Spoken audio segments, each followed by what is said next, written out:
Amma biz dini nə günə qoymuşuq? Din çevrilib dünyada uğur qazanmayan adamların sığınacağına. Heç bir əlindən gəlmir, fərasəti yoxdur.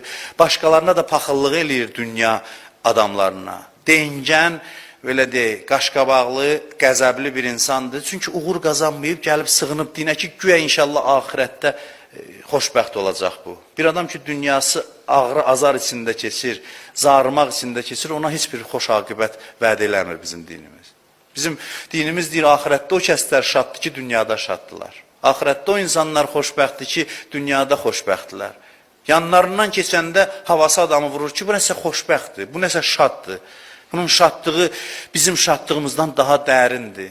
Dindar bu enerjini insanlara verə bilməzsə, onun dininin, imanının özündə şübhə var. İmanının özündə şübhə var. Vallahi ki, belədir. Allah insana sadəcə qısa müddətli, ötəri, keçici ləzzətləri rəva bilmir. Və uzun müddətli və artan ləzzət. Bax, bunu təklif edir. Gərək elə proqram tutasan ki, ləzzətin çoxunu dadasan, davamlı olsun. Arif bax bu adamdır, deyilər filan kəs Arifdir. Arifin bizdən fərqi budur. Amma adamların çoxunun hövsələsi yoxdur uzağı görməyə, səbri çatmır.